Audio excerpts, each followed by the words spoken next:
Welcome back to Saying Goodbye to Gasoline. On today's episode, my good buddy Jeff and I are going to be talking about who killed the electric car. We had a chance to check it out, and we wanted to give you our thoughts on it as it relates to this channel, sustainability, electric vehicles, all that stuff. All right, I'm here with my collaborator, Jeff, who is the editor, cameraman, soon to be drone operator. And this was a movie that I had seen before when it came out in 2006. And it's actually kind of what got me into electric vehicles, kind of thinking about it for the most part. So I wanted Jeff to watch it and I want to get his thoughts.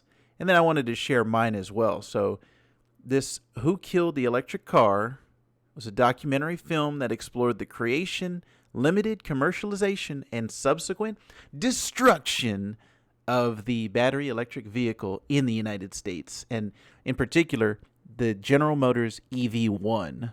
So the film talks about automobile manufacturers, the oil industry, federal government in the United States, in particular California government, batteries, hydrogen vehicles, and then kind of the limited development and adoption of that technology in 2006.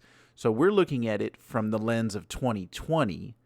So with this one in particular, Jeff, and we'll talk about the sequel later, but for the first one, Who Killed the Electric Car? What what were your thoughts on the movie? First off, you could tell that it's 20 years old Oh yeah. because, good lord, these cars are ugly.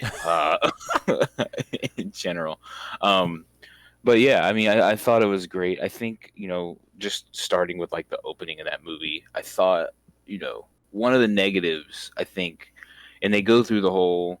Who's guilty, who the suspects are of who killed it, and they give you reasons, which I think are valid. But I think, just in terms of the activists who I agree with, right? Like, I feel like, clearly pollution is a problem, like, in my head at least. Mm-hmm. They made like a joke of it, right? They start off with the funeral, they're cracking jokes. Like, if I see this now, I look at this and just laugh and move on. Like, it doesn't really convey their seriousness Yeah. of it. Um, and that kind of bugged me on their side, and there's a lot more that bugged me on everybody else's. But for their end, I feel like they could have been more serious. I mean, and clearly they were later. They're like hunting down like these cars to be crushed at like whichever dump that they've put them at and stuff like that. Yeah. Um, I mean, I thought it was interesting. It made you like. I didn't even know about these cars. I was obviously like a child at the time, Yeah. practically. Or somebody that was not looking into cars, not invested in like purchasing a new car, and I had no idea about this vehicle. Yeah, Essentially, and right? actually that was me. I was the same way when this movie came Yeah, out. You know, it wasn't publicized. It wasn't like a cool thing for the most part. Although we do get clips in this movie of like Tom Hanks talking about it on David Letterman and yeah, Mel Gibson. yeah, Yeah, some of these actors, which that was like their whole marketing thing was like, oh, we got to get these in the hands of actors because they're celebrities because normal people can't afford these cars, right? right. So when I watched it, I had never heard of the car before, but by the end of the movie, and like I said, this was 2006, so I was in a different place than I am now in 2020, owning a Tesla. But when I finished this movie, I was upset. I was like, if they had just stuck with their guns, they could be owning the market right now. And the only thing Right. GM puts out now as far as electrics is the Bolt and the Volt. So Yeah, if they had actually, ran through with the EV1, and it seemed like people loved it. Everybody who actually owned one, did not want to get rid of it. So, like, I'd just like to see some GM executive like, yeah, yeah, this is our bad. We messed up on this one. Like, we probably should have kept on that up. yeah, and I'm I mean, as I say, so much so, like people love it so much so, not to get into the sequel yet. I mean, there's people in the next movie that are just like, oh yeah, man, I love that car. Yeah. Like when they had it, and it's like, I think it's even like it doesn't look bad or anything. It Hmm. does definitely look like electric vehicle. Like when you look at it, like Yeah. I think in the movie, I think Toyota had the best looking one. Like Hmm. theirs looked like their car. You could be like, hey man, this is a Rav4. Here it is. You'd be like, yeah, this is the car that I want, right? Like this Yeah, is because that's that car, you know? you don't have to. I mean, that would be like the advantage of a full electric fleet of cars. Like, okay, this will be the weird one. This will be the cool one. This, just like how we have gas cars right now. Yeah. Everybody's style is different, and you can choose what body style you want. So for this one to come out and be like this looks like a spaceship, the EV1, Yeah. I think that kind of like pointed a finger at it. Oh, this is the electric car. Although Mhm.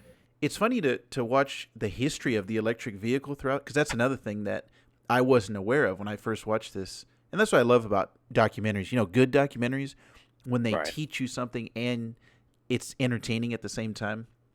So the history of electric vehicles in this country, and it's like, oh, they actually were there before gas guzzlers, before ICE vehicles, and at that, for certain, and they go into it in the movie. There's certain reasons why the gas one took over, but at this point in time, we're much better off with electric vehicles.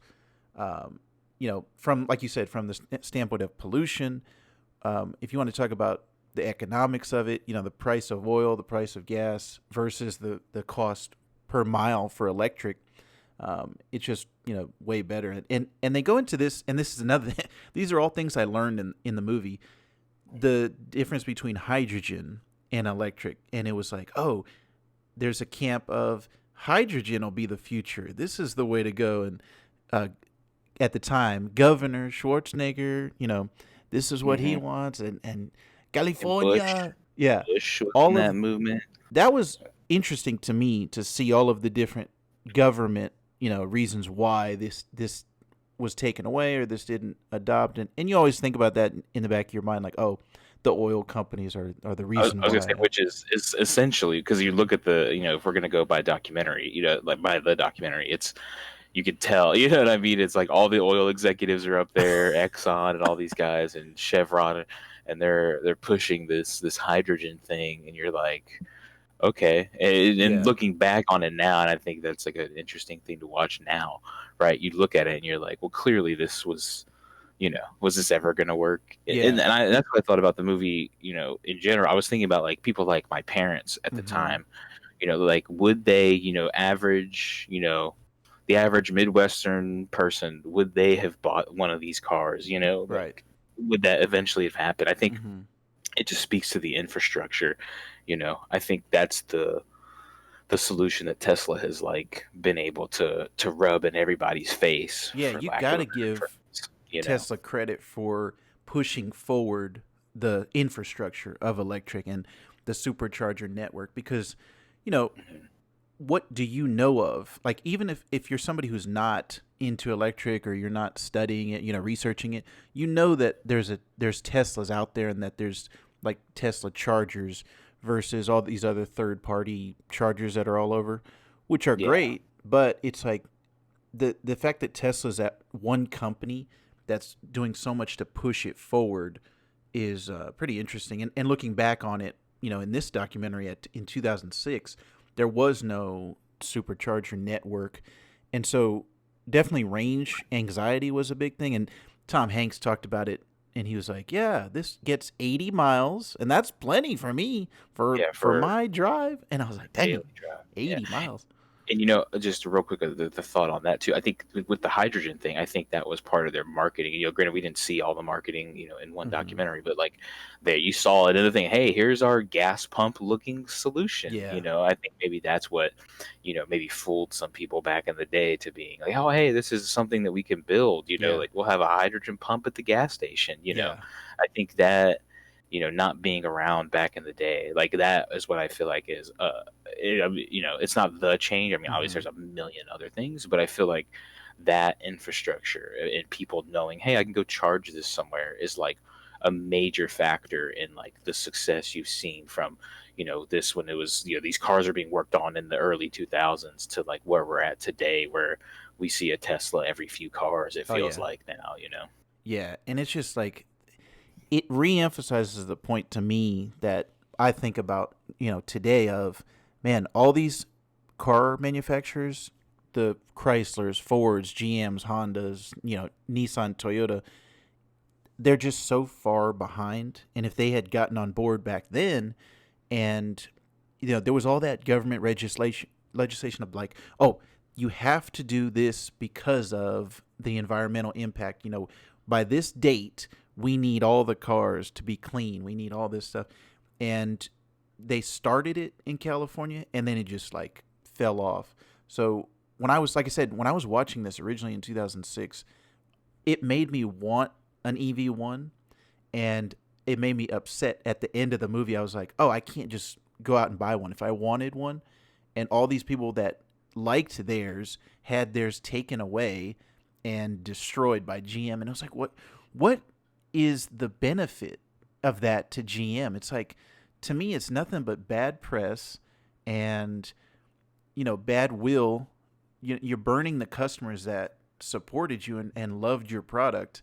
And it was also funny, like, they destroyed a bunch of them here in Arizona where we live now. Yeah, Mesa. Yeah. Yeah, so I remember seeing that, and I was like, wait a minute, why are they going to Arizona? But I just, like I said, the documentary, it opened my eyes to a lot of stuff on electric technology, and I was surprised to see how many celebrities that they actually had in here, and even getting it narrated by Martin Sheen, Charlie Sheen's dad, and all the clips of Mel Gibson sitting down.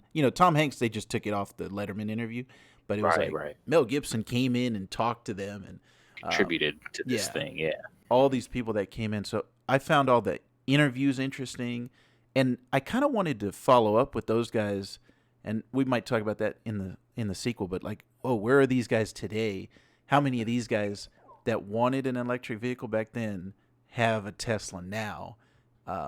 So that was all interesting to me when I originally watched the documentary, and like you said, the framework of who killed the electric car is what kind of seems corny, and they went with it. Like, they went hard on, all right, Guilty, suspect. Yeah. All So that. Yeah. I guess, I mean, it's a choice that they made, and that was the way that they kind of framed it and named it. But looking back on it, in 2020, maybe it kind of led to not taking it seriously, and not like, oh, this is something that we need to get on board. This is a movement that we should all get behind it. And it almost made it seem like, oh, those guys are hippies, like these guys, Right. like, Yeah, and like I was gonna say, like if I showed this to somebody, like if I showed this to somebody that just didn't care about cars, or didn't care about the electric vehicle stuff, or what's going on, like they were just it's not their thing.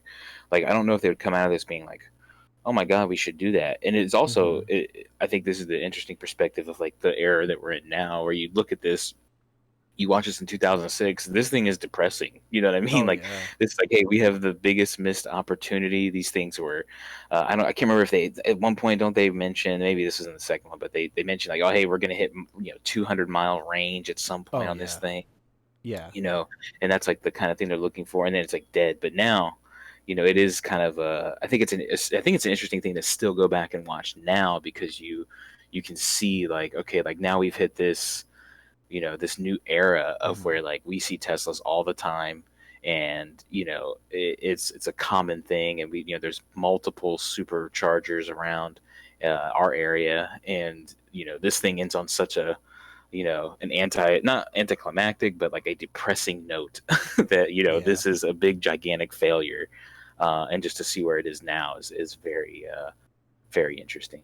yeah. So I enjoyed Who Killed the Electric Car, and if you are interested, it's actually free on YouTube and on Amazon Prime Video. So, I mean, if you're watching this on YouTube, you can just go over to type it in, and it comes up under YouTube Movies.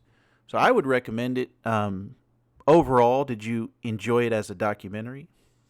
Yeah, I think I enjoyed it. Like you said, I think it's a little corny with some of the like guilty, Mm-hmm. suspect, and they're guilty, and but I think it does also, it's a nice way to like simply convey. And I think they cover everybody. They cover consumer, they cover oil companies, they cover Government. car dealers, Mm-hmm. they cover everybody. Yeah. We're not dealers but manufacturers, but Mm-hmm.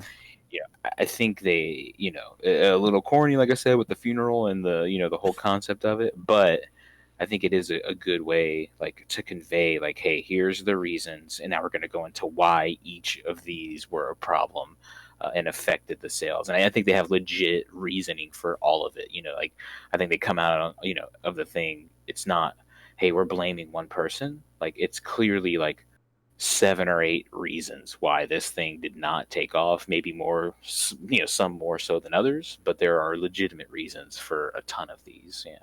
Yeah. So we give it the saying goodbye to gasoline thumbs up. Check it out. Who Killed the Electric Car? And if you want to kill something, kill that like button down below. Give us a subscribe. Hit the notification bell. Jeff and I will be back to discuss the sequel, Revenge of the Electric Car, in our next video.